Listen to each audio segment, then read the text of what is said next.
This time on Graveyard Carz, Will tries to prep and prime the 1970 Cuda 446 barrel, while Mark micromanages. That looks good. Let's go head back to your office. No, let's go mix up some primer. Make sure you mix it right. Very crucial on this ratio. The convertible top installation for the 67 Hemi GTX has some last-minute changes. Legendary couldn't make it due to scheduling conflicts and gave Larry a call, and he's going to work on it right now. Very crucial that you have these set right, because if you get it off, it'll break the window. After weeks of scheduling delays, the Winchester Grey 71 Cuda tribute car is finally out for delivery. Look at your 440, that's so cool. I'm seeing myself already driving it. With the ultra-rare Hemi GTX convertible reveal getting closer, Dave and Alyssa worked to complete the interior. Yeah, they knew how to build them back then. These things weigh a ton. You know what, the steering wheel made this one a little bit harder. I didn't think about that. And when Mark goes missing, Alyssa searches the shop and discovers something shocking. Why does my dad have this? All right, this got weird.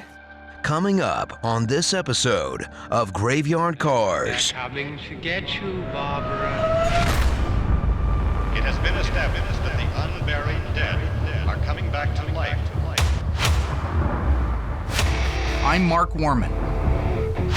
And together we bring dead muscle cars back to life. To exactly the way they were on the day they were born.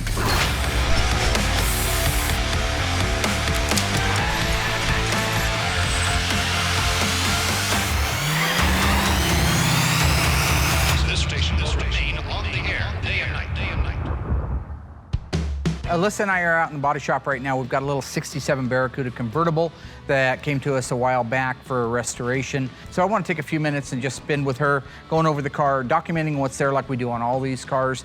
I got my notebook and I'm ready to go. All right. I think this is a good tutorial. There's not a lot of options on this car, but it's more kind of just a quick history lesson for you and to get this stuff documented. And you need to touch bases with the owner and let them know where his car's at. They're getting ready to disassemble it. Always start out with your VIN number. It's not going to be up here in 67. It's going to be on the pillar. Okay. 68 was the first year they went from the A pillar up to the dash. So can you read it right there off of the? Should be like a BH. So BH27D72299. First to tell you, I'm not that up on the older stuff, especially the A bodies. They're neat little cars though. These little cars were the groundwork for the Cudas and the Challengers. These were go fast little cars in the day. They had certainly granny versions with the 6 cylinders, and this was a 273 2-barrel, but you could have got a 273 4-barrel, which was the predecessor to the 340, which when you drove Bob Moore's 70 Cuda, that was a 340 car. Okay. So this is kind of like the predecessor to it. It's small. They had big engines in them, some of them even up to 383s in 1967. You could get a 383 in one of these. That's a big block engine. So you got the VIN. Notice there that this is a power top car. P37, I believe, is the code. All right. The wheels that are on it are not factory, but those were cool wheels back in the day. That was the stuff. Those were Keystones. Those were just a neat looking wheel. Overall, we know we're going to strip the body down to bare metal. Okay. Once we get it stripped down to bare metal, it'll come back. We'll clean up and recycle what we can on the interior. We'll take a look at the body and decide what panels need to be replaced. Definitely going to get a top on it. See this little fish right here? Yes. What kind of fish is that?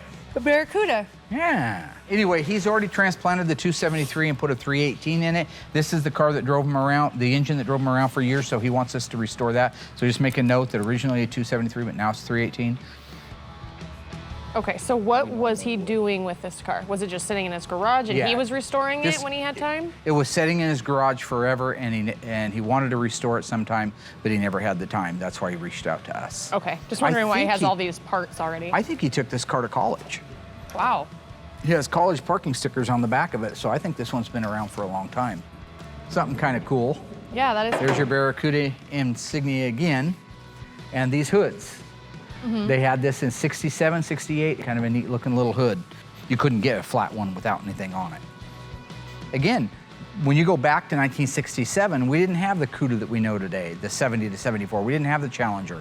These were the sporty cars. These were the cars that they were sticking bigger engines in and a smaller body and trying to compete with the Camaros and the Mustangs. So it's part of your heritage. It's part of the Americana. So this is good stuff for you to know. Mark takes a moment to check in on Will. Will's getting ready to do an initial primer on our 1970 Cuda 446 barrel car. Having received an extensive amount of sheet metal and bodywork, this one of 902 1970 446 barrel 4-speed Cuda is nearly ready for primer. You're awfully close to me there. I don't like that. I have a little zone that I like to work in, a very tiny little zone. And I just don't like it when people Well, what do you get want me to into do? They told you to get close. I don't know. Oh my God, what's wrong with your arm? What's this? Oh, dear God. Is that Mom? Yeah. You weren't in the military. Only guys in the military get to have Mom on their arm. Are you done? Isn't that a rule? You know? I was thinking about having these big old guns tattooed one day, but the guy was low on ink. You know what I'm saying? Point being, initial paint, initial primer going on the car. I'm gonna give it a quick sign off.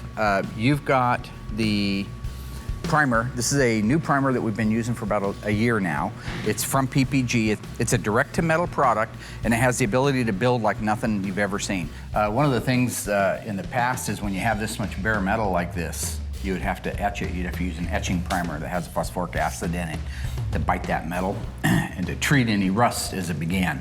With the direct to metal primer that we're using now, we can just go directly over it and go over the metal, go over the filler, go over all that stuff, and it's just one shot.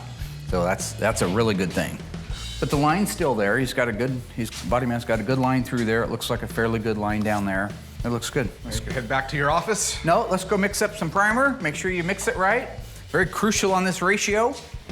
All right. All Will has to do is mix up the primer and he's ready to start spraying. Again, love the new primer. It's so thick that you'll notice that when he's actually pouring it, it hardly comes out of the can and the hardener hardly comes out. It looks more like honey pouring out of there. I love that. That means there's no talcum powder in it. It's all material. That's the solids that are gonna go on that car that are gonna finish filling it up so that we can block it down to perfection. So yeah, I gave him green light go on it.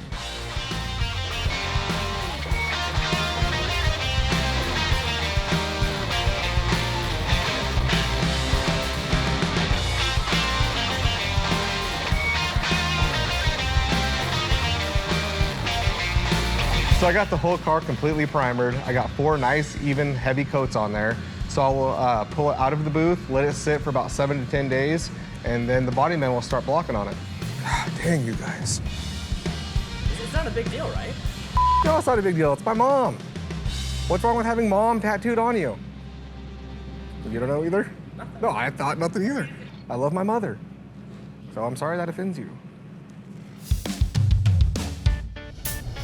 Dave checks up on the convertible top installation for the 67 Hemi GTX. Unfortunately, Legendary, due to scheduling conflicts, didn't fly out here and do it, so we gave Larry a call, and he shot right down here, and he's going to work on it right now. He's getting the pads on, and pretty soon we'll have a top on there. After guiding Will on his primer mix, Mark returns to continue inspecting the A-body Barracuda with Alyssa. But there's the famous Chrysler Pentastar, only on one side, not on both. Remember that. They don't put them on the left-hand side unless exports, because they drive on the other side of the car over in Europe. Oh, okay. It's supposed to be on the curb side of the car, so the curb side of a car in Europe is the left-hand side. Why did they want it on the curb side? Because they thought that why they didn't put 2 on is the amazing thing. They didn't want to spend the extra 10 cents, I guess. The curb side's the side that when you're walking down the road with your lady friend, you go, wow, that thing's sexy. It's on the curb side of it. You'd have to be in the middle of the street and be dead. Think okay, Frogger. well that makes sense. Yeah. Okay. I think of everything. Just a couple things to show you. All convertibles have subframe connectors. That's what this is right here. Shows it was originally a convertible car. They have a right-hand version and a left-hand version that tie the front frame rails to the rockers. And then in the back, they do the same thing. They tie the rear frame rails to the rockers with these components right here. These are subframe connectors, or torque boxes, you often hear me refer to them. Chrysler calls them subframe connectors. We in the aftermarket world out here, just out of slang, we'll call them torque boxes. But not a bad car, a little bit rusty. It's gonna have, it's got some problems with the floors. You can see right there, that's the carpet showing up. Over here is pretty scaly. We won't know till it comes back from the dipper exactly how bad it is or how good it is. It was dual exhaust. I think he added that. I don't think this is factory. Yeah, it looks to me like somebody's added it. It's a cute little car, don't you think? I mean, it will be. Yeah. It will be. Yeah. I know right now it's a little edgy, but That'll be cute. Yeah, it'd be a nice little car. It's just not, like I said, it's not one of the high dollar cars, but there's a lot of A-body fans out there, a lot of them, and this owner's one of them. So this car is green light to get disassembled. It'll be the next one that Mike does, and we'll get, like I say, ahead of time on the parts that are ordered because they are hard cars to find parts for. So, yep, we're green light go. Good job. Thank you. And we're out of here. And then one of the final things we put in is the well. We had talked about that. Yes. And the well here actually sit down in the bottom there, right? Yeah. Sit down into here, and then whenever that top folds down, that glass will set right down into this well. And then any debris or anything you got in your trunk, it'll keep your top clean. Because this will kind of divide the trunk from the inside of the cab. And I see a lot of people sometimes, since they have this, they can push things underneath it. Oh, yeah. So when they let their top down, it'd be like having all this stuff in there, it'll break it. It just breaks the glass. You just don't want to never do that. Yeah. So that's a must. Yeah, and I know there's a warning sticker that goes on these too, that goes right on the header. It says, make sure there's no obstructions in the trunk before you drop your top down. Yeah. So, well, it looks great as always, Larry. You do fantastic work. We're lucky to have you down here helping us with these beautiful cars. I appreciate the job. And I like doing this. Yeah, that's I great. really like doing, I don't know what most upholstery guys do, but I like upholstery. I think it's just great. You get done with the job, you can be proud of your job. If you're not proud of your job, it needs to start over. That's what I tell them. Yeah. Oh, it's gonna be great. I mean, we got the dashboard in. As soon as I get that convertible top on there, all the interior's ready to go in. We were hoping the windshield was gonna be here before Larry was putting the top in, but unfortunately, they couldn't get the glass in time. Once that's in, the top's done, just interior seats, everything, door panels, everything's ready to go, and it'll go fast.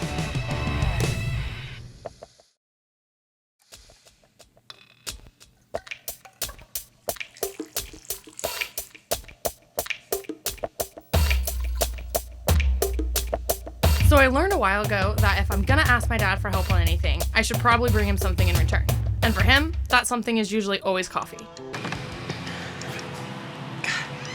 So I'm looking for my dad right now because I need to get some information on some of our cars here. I'm trying to learn as much as I can about the cars, so anytime I have free time, I keep the files updated on the cars.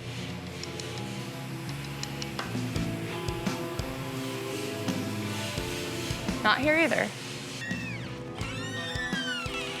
Oh my gosh, where is he at?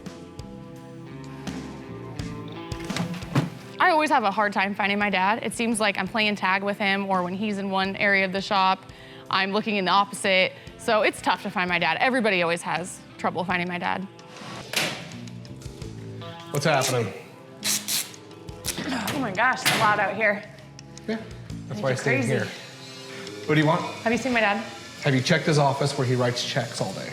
Yes. First Not there? place, he's not there. Did you check the movie theater? Yeah, he's not there. Did you check the lunchroom? Yes, I checked all the obvious places. Did you look in the production room? I'll give that a try. Oh, not so obvious now, is it? Oh my gosh. How'd you get out of here? You still push the button. Bye, friend. Hey, Aaron. Hello. What you up to? I'm working on an edit for episode 2. Oh, nice. Yeah. Have you seen my dad by chance? No. Oh, wait, yes, he was up here. What did he do? He came back, he snagged one of our interns. He didn't say what he was doing, but he took off with him. And that was a while ago, though, so. Okay. He did say that he left a couple hours ago with an intern. So I don't really know what that's about, but no one knows where my dad's at. All right. Well, if you see him, tell him I'm looking for him. Okay. I'm looking for him for a little bit. We have an extra coffee. It's getting cold. I don't think I'm gonna be able to find him. That says dad on it. Yeah? Is that one of his Bondo latte things? Yeah, I made it for him originally. Ooh, so it's got the creepy dried up creamer. Yeah, the corn dry syrup creamer. Old loveliness. person creamer. Yeah, I'm good. My dad puts an ungodly amount of powdered creamer in it. DL? Do you want to drink that? Do you want a coffee? Is that Bondo latte? It's gonna go to waste. It's a Bondo latte. No. What am I gonna... Yeah, the guys around the shop like to call it Bondo coffee because it has the same consistency as Bondo. Yeah, it's a lot of creamer. It's gross. Okay, guys, thanks. Yeah. Okay, so no answers.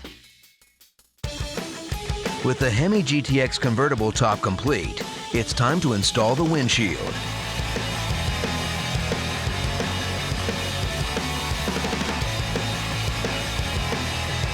The windshield in particular on the 67 GTX convertible, it has a windshield gasket. It's basically a rubber surround that goes inside the channel around the windshield opening of the car. And then there's inside that windshield gasket, there's like a channel that the windshield actually sits inside of. And then there's like what they call a lock strip. So once the windshield's in that channel, the edge of the rubber is like a lock strip, snaps up underneath and locks the windshield like into place. So then whenever all your molding's put on there, it actually sits over and helps hold that lock strip down to keep your glass from coming out. Got all the A-pillar moldings in, and what's really cool about this car in particular is the A-pillar moldings are all stainless. So you got stainless steel around the entire windshield opening of the car, so your top, sides, all the way around, and it just comes down, looks beautiful. It ties right into the dash. All the stainless on the dash, it looks fantastic. I love the 60s cars just for that fact, because of all the chrome and the stainless really makes the car. They did a great job. Went really smooth, they were in and out, seemed like a turnaround and they were done. Came out really nice, looks beautiful.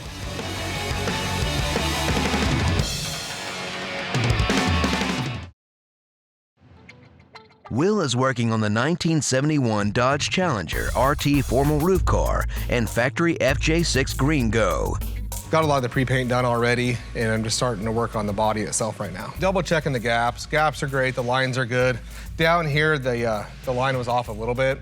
It is what it is, so we had the body man come through and just kind of clean up the style line a little bit, get it perfect to this one. So these two parts are done, ready to be blocked down for final paint. And then right here, I've already started on the quarter panel and the roof. This up here has already been blocked out. You can see it's all blocked out nice and even. No guide coat, no low spots, anything like that. So the only thing that's left is for me to block from here down on this side, then I'll jump over to the other side and start the process all over again. This car is looking great so far. We really haven't run into any troubles. It was a really nice, solid car to start with, so the process has been pretty quick up to this point. We're going to get the body blocked down, double check that our lines look good, tear the car apart completely, then I'll do the pre-paint on the rest of the body. So here's a problem I have. Here's a classic example. I primed this, I've dated it, and I've primed it. I've done my initial prime, and after your initial prime, the hood's pretty much should be ready for its pre-paint, if it's done right. Because what has happened in this case is they have converted this almost ready for paint hood to a workbench. So I'll come to get it, and there's all this shit on there. I'll blow it off, I'll go to block it. And there'll be little dings or something like that. I'll be, oh. And they'll come up to me and they'll say, well, how'd you miss that? And I said, it's not my fault, it's theirs. And here's why. I mean, I have nuts and bolts, you know, on the hood. You know, sandpaper, more nuts, more bolts, all this stuff that should not be on this hood is here. So I'll block it, there'll be a couple dings, we'll have to address them, and the bodyman will have no idea how they got there, and then blame me for missing it when I did it. So, little pet peeve of mine.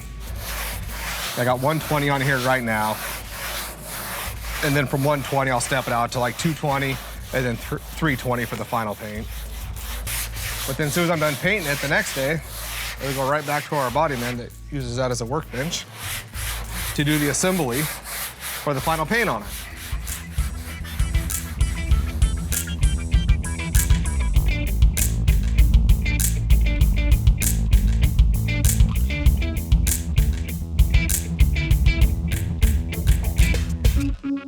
Meanwhile, Dave is working on the 1967 Hemi GTX convertible. Right now we're working on the rear door panels. Kind of unique because, I mean, you got to match up the body color with the interior. In this case on the car, the interior color and the body color are a little bit off. You know, obviously the body color is really shiny. Interior color tends to take more of a matte, like a satin type of finish. You can see Will put a, you know, the dye coat on it, actually is what it's called. It goes into the plastic well, but this is basically our interior color, which should be like for the center console, the dash, the steering column, and everything. So this whole top half right here will be this really shiny body color like this. If I kind of set this door panel in where it's supposed to go here, so this will kind of slip in like this, like so, and then if you shut this door down, you can kind of see how you got this nice shiny paint here from the actual body color, and then it goes in and dulls down.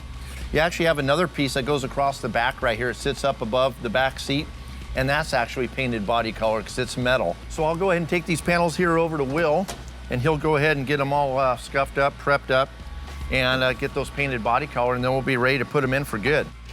Hey, what up, Will? What's up, buddy? Got your door panel for you? They all ready to go? Yeah, all ready to go. Okay, so right now I got the door panels for Torino's car. Dave brought these over. I'd already painted them once with the interior dye that we received, but apparently these go a two-tone, kind of like Goldberg's car. So real quickly, I'm just gonna mask off the texture spot right along this line and then mask from there down. So once they're all sanded down, we spray an adhesion promoter over them, and then we seal them, and then we just spray the color on it. It's just a single stage, so it's just kind of in and out, and they're done that quickly. What I'm doing over the top is an actual base coat, clear coat, because it has to be the exact body color of the car. So from this line up, will all be shiny and that dark blue metallic. Get them dry, then I'll give them back to Dave, and he can go ahead and finish the interior on the car. Woohoo! David Ray, Yes, sir. like I promised, I'd get these right back for you, because I know you're trying to get stuff done. Very nice. Oh boy, those look beautiful. Look at I think that, so. huh? Oh, that's gonna match nice. Is that gonna look good? Oh yeah, that looks awesome. It's real important to get these door panels back. We've been kind of going back and forth with some folks that specialize in this car to get the right color combination match and everything. And so it looks great to have them back. They're all painted, they're done, they're ready to be assembled. All you gotta do is put the armrests on and the actual lights that go in place of them, which are really cool because they complement the center console. Cool. Yeah, very nice. Nice job, that looks awesome. All right, buddy, I'm gonna get back to it. All right, thank you, sir. You're welcome. Perfect.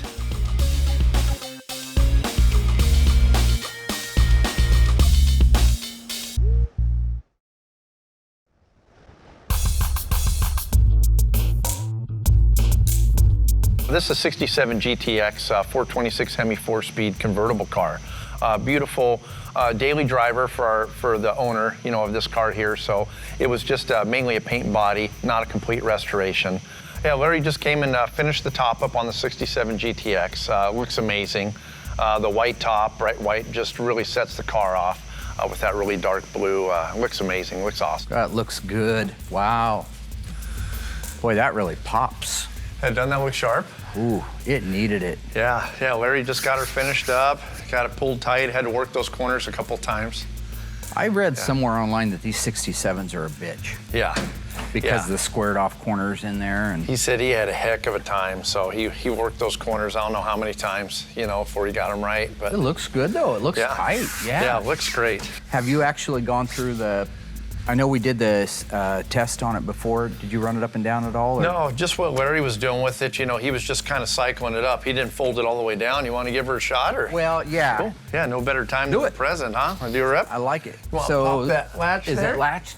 Yeah. Look at all that chrome. God, Isn't that nice? They were very proud of these cars. Oh yeah, the A-pillars, everything. Yeah, this thing's just a mirror. Beautiful. Wow. Which is surprising because you'd think with the sun coming through.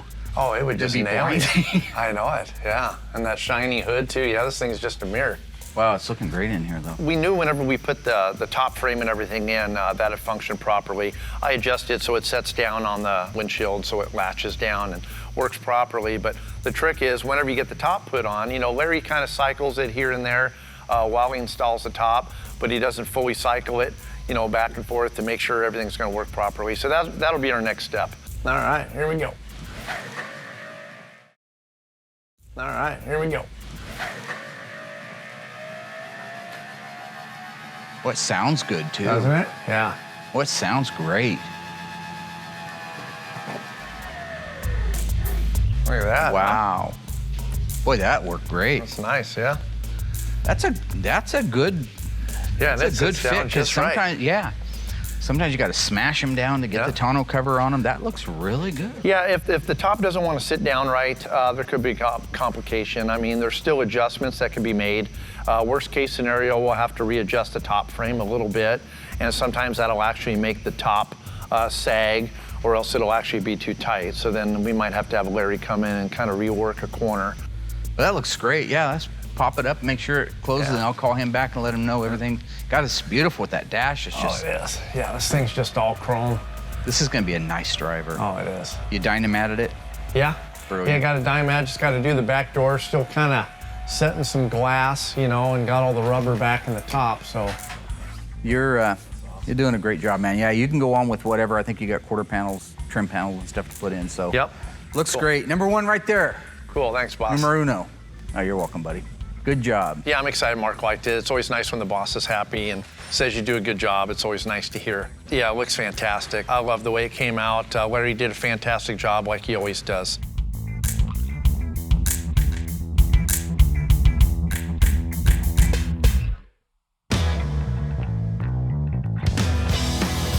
Behind me is the world-famous Dukes of Hazzard General Lee, the 01. Everybody knows it. It's the most recognizable car in television history. This car holds the world's record for the longest and the highest of any jump of any General Lee in television or movie history. The owner has commissioned me to bring the car back to life to the way it was in the movie and a blend of the way that it was in the show and make the ultimate General Lee. In the interest of saving time, we've chose to go with what you see behind me, which is what we in the business call a front clip. This is the donor front clip. If this right now, sitting the way it's sitting, we could put fenders on it, a hood on it, a front bumper, a grille, and it would look from the front like it's a complete car. But this is the inner structure, the skeleton, that we're gonna be grafting onto that car. But imagine you're gonna marry this windshield post with this windshield post, and it's gonna be seamless. Therefore, it has to be stepped out. This will be cut down to here. Then it'll have an inner structure piece that steps up to here, then another one that steps up to here. And when you're all done, you'll put an outer piece back on it, all from original Mopar sheet metal, either that pillar or this pillar, and you will have this grafted together with the front end. Something that would not be nearly as easy as I'm saying it is if we had to do it all on a frame rack. This is our frame jig. We built these for this very reason right here. With this frame jig, we don't have to measure things out like we used to. This front clip has holes in the front of it. They're gonna drop right on that peg. When they drop on that peg, we know that this car is the factory length. Get it? Because these back here, these frame rails, they're in those holes.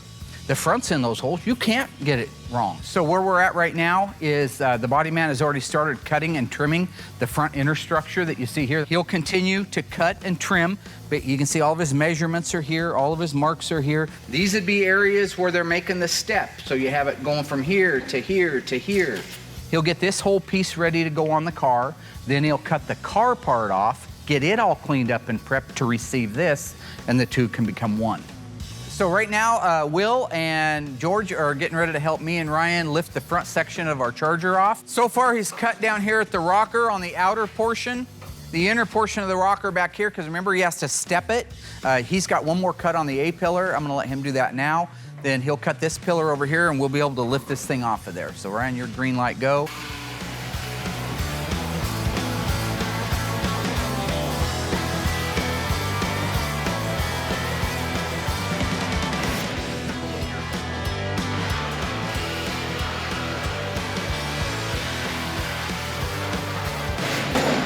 Beautiful. Look at that. Where do we want to go? Away There's a car behind you, Bike Courier. Go away from the Cuda. Just go away from the Cuda. Right here is fine. I'll drag it out. Right? Crazy Bike Courier son of a... Doing a good job, Georgie. You drilled out a lot of those spot welds, right? I am going to bless the union of this original 1970 Coronet front clip onto this 1969 Dodge Charger.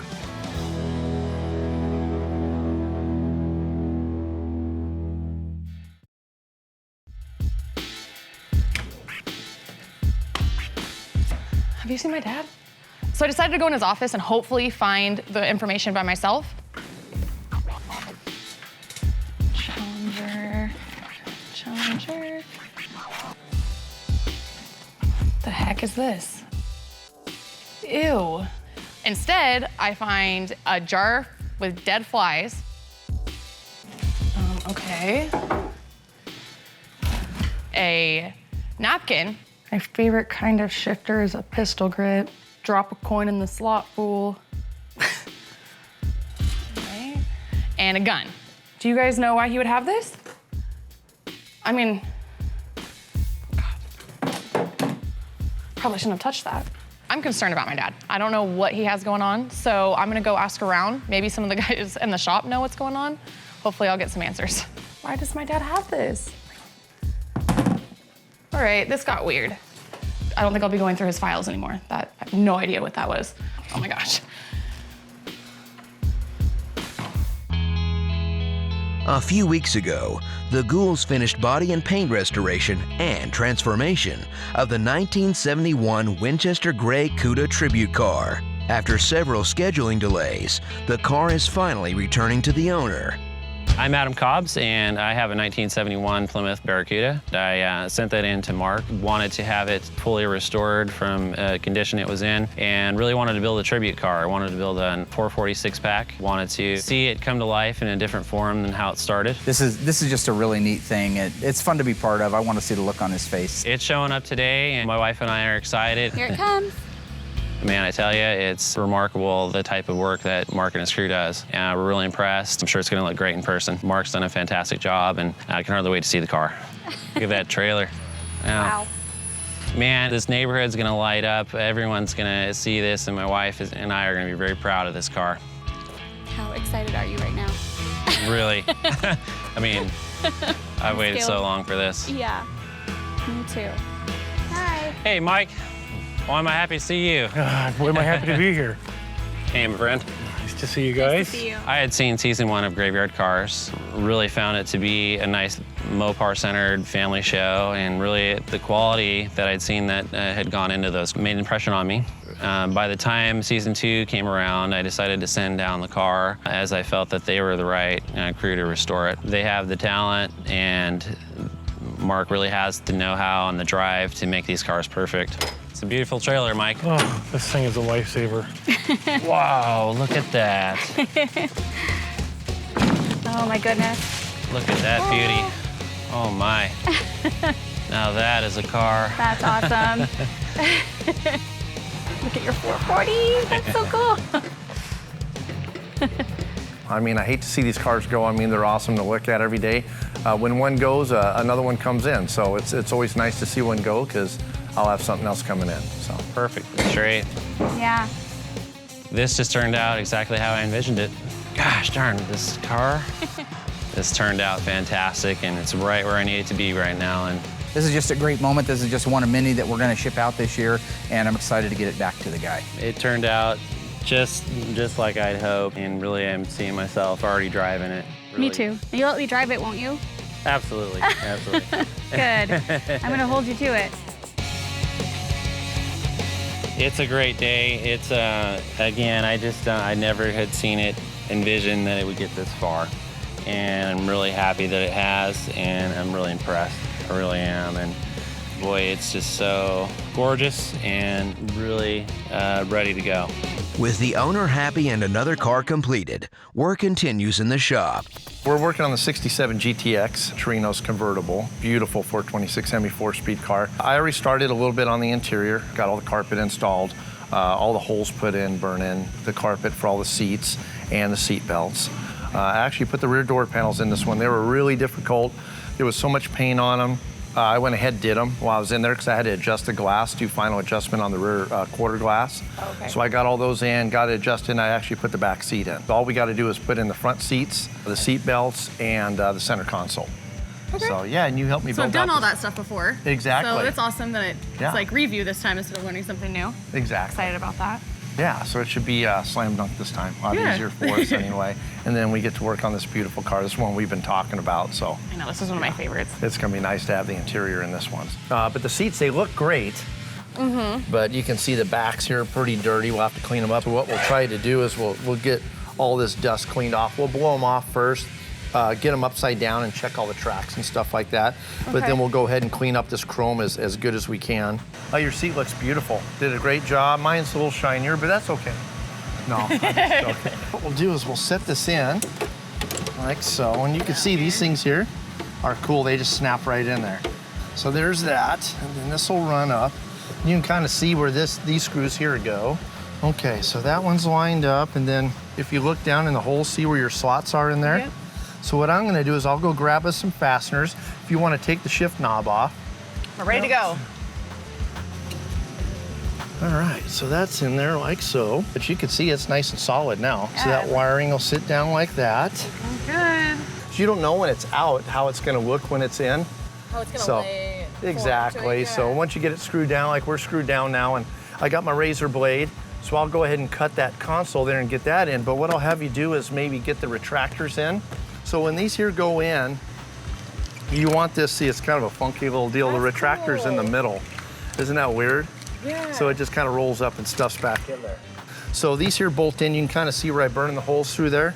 These will bolt in like that, okay? And what you want to do is you want it to lay like this. So this would be for this side. So whenever you pull it on it, the retractor's out like that, so it's nice and flat. Okay. How do you want me to clean these? Like just the same stuff I use for our seats? Yeah, I and would just just unwind use the them and final wipe cleaner. them? Yeah, and see how the strap actually looks. You can clean those too. Will is ready to apply the pre-paint on the FJ6 Green Go 71 Challenger RT. This is our 1971 Challenger. It's in the booth ready for its pre-paint. It's going to the FJ6 Green Go. I have the pre-paint done on the doors, fenders, and hood, and the inside of the cab's already been jammed out. Once I get the body all pre-painted, I'll have to flip it around and then do the engine compartment. And then once that dries, we'll hang all the sheet metal and it'll be ready for the final blocking and paint. This car's going really quick. It's kind of like the Phantom. It was a clean car to start. So these two cars going back to back have been just kind of a breeze. It's nice to have cars that don't need all the metal work like the other ones have. So it is nice to have a couple cars come in, get them painted, and be able to get them right over to Dave. But now we're ready to go. So the paint's in there, car's in there, car has been wiped down, it's ready to spray. I love this color. I'm over plum crazy, I'm over the orange, so this is a new color for the shop, so it's always exciting to do a bright color that we haven't done yet.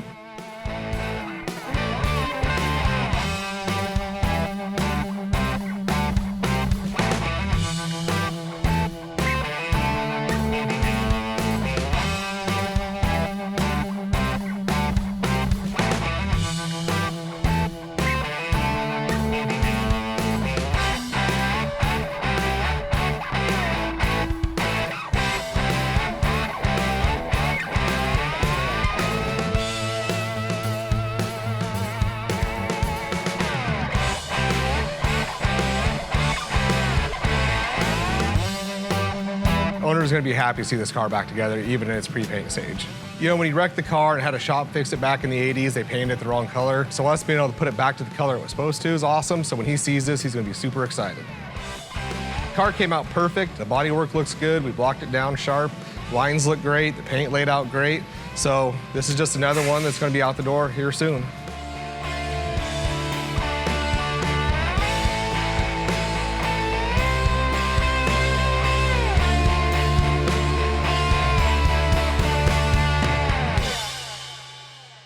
Alyssa and Dave continue the interior installation on the 67 Hemi GTX convertible.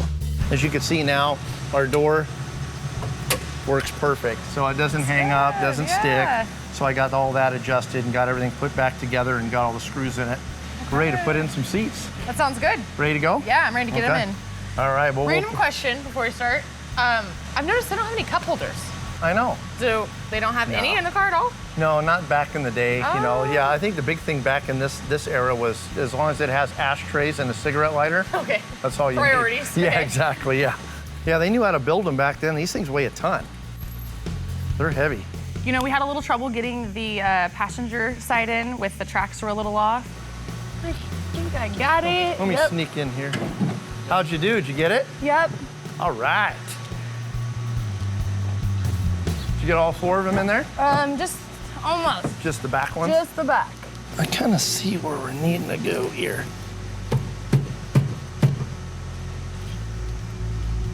Huh.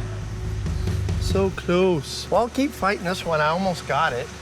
Did you want to put the driver's side in? Sure, I can get that started. Okay, cool. You know what? The steering wheel made this one a little bit harder. I didn't think about that. You need a hand with it? I almost got this one tightened down. Here they are. Check this one. I think I'm good. All right, you about got it? Oh, there you go. Nice. Get it in there? Yeah, it's all cool. done. Oh, looks Woo. great. It's a workout. It's hot in here today. Yeah, I'm sweating. It is. Man, I feel accomplished getting that done. Yeah. That feels awesome. Now this is the best part, right? You get to sit in. Look at that. Ah, that's what I'm talking about. Yeah, I wish we could take it on a drive. Good right? job. Get some air. Yeah, no doubt. Yeah, but it looks awesome. We got to sit down in there and check out the vinyl. It's pretty comfy, and yeah, it's nice. What an awesome car. These seats are comfy. I mean, shoot, for 49 years old. Man, these are probably better than the couches I have at home. Yeah, this isn't honestly. bad. This is kind of nice. Yeah, now all I got to do is put the door panels on. That's real straightforward. I got a few little adjustments I want to do to the glass, and I'll do a final adjustment, and hopefully that'll be it. It's just right. It's cool. Good job. Thank you. This was fun. Yeah. The installation of the Hemi GTX interior is nearly complete. It was important to the owner to retain as much of the original Survivor interior as possible to maintain an original equipment appearance. With the seats installed in our '67 Hemi GTX convertible, let's take a look at what else the Ghouls have accomplished. Will completed the pre-paint on the 1971 Green Go Formal Back Roof Challenger RT. The Hemi GTX convertible top was installed and dialed into perfection. The Winchester Grey 1971 Cuda tribute car was delivered to a very happy owner. And the 1 out of 902 1970 446 barrel 4-speed Cuda is primed and ready for blocking. But amidst the hustle, Alyssa still hasn't figured out what her father is up to. Yeah, come in. Hey. Hey, how you doing? Doing good. How are you? I'm doing all right. Long time no see. What's going on? So what's my dad up to? I think I know what my dad's up to. When I found the napkin with the lyrics on it, I mean, he doesn't write poetry and he can't sing. So putting 2 and 2 together, I think he might be writing a rap song. So Chris is our sound guy here. If he is making a rap song, that'd be who would be helping him. You have the equipment in here, so. Okay, I helped him with the song, but I did not do the video, okay? Video? There's a video? Well, you gotta show me the video. Oh my gosh. Really? Yes, You guys show want me. anybody to see it? I don't care, I need to see this. Give me What's he been wasting his time doing? Wasting his time. Yes. He is being Should be- creative, okay? Oh no, Very I wish creative. he wouldn't. No, you need to stop. People like to express art. Oh my God. Why? Was it good? No, it was terrible. Oh my God. What's wrong with me trying to express myself? Who's to paint me back in a corner and say I can't do something? We step out every single day. Every day you have the opportunity to make a choice as to what you want to do with your life. Can I rap? I don't know. I'll let you be the judge of that, right? Can I sing? Not my call. You've obviously seen I can dance. So why would my musicality and rhythm stop there? I don't like the rock, but I'm digging steep shimmy. A Fords ain't my bag, I'd rather drive a Hemi. Rolling through the gears, don't give me none your lip. My favorite kind of shifter is a pistol grip. Why live with crap when you could choose to rap? Waiting for the dial tone. Oh, man. Your mama ain't nothing.